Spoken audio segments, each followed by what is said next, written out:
Subscribe कीजिए डहरी music channel को, दबाइए इस बेल आइकन को और पाए छत्तीसगढ़ी सॉन्ग की जानकारियाँ सबसे पहले।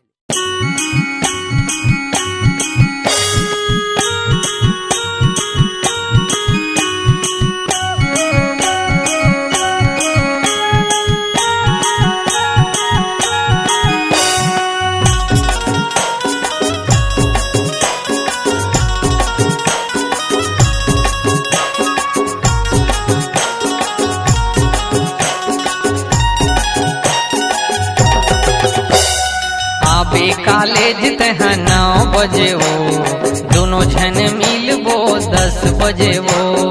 आबे कॉलेज तह 9 बजे वो, दोनों झन मिलबो 10 बजे वो। लिखबो और पढ़बो 11 बजे वो, लिखबो और पढ़बो 11 बजे वो। लंच में दोनों झन भाग जबो, लंच में दोनों झन भाग जबो। हाटल पुनीत माँ खाना खाबो, हाटल पुनीत माँ खाना खाबो।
पारा चौक में आबे तय हो, राजधानी रोड में जाबे तय हो।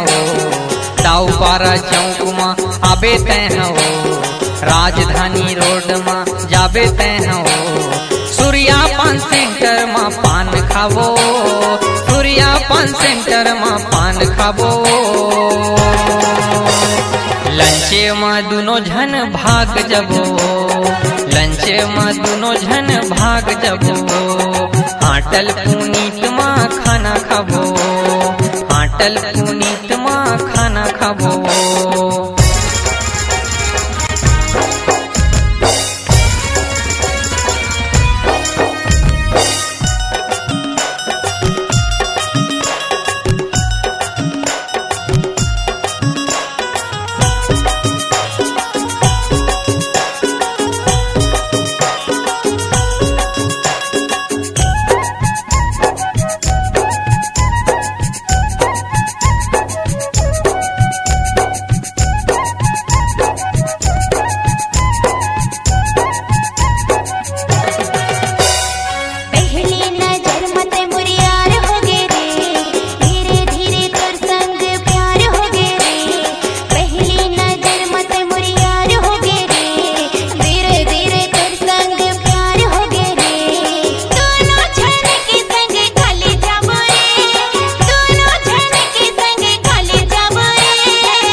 आबे कॉलेज तह 9 बजे वो, दोनों झन मिलबो 10 बजे वो।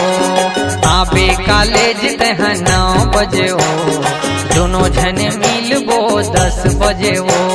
लिखबो और पढ़बो 11 बजे वो, लिखबो और पढ़बो 11 बजे वो। लंच में दोनों झन भाग जबो, लंच में दोनों झन भाग जबो। हाटल पुनीत माँ खाना खाबो रे, हाटल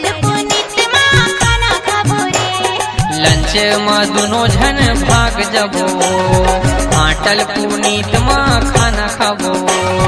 लंच में दुनो जने भाग जबो रे, आटल पुनीत में खाना खाबो।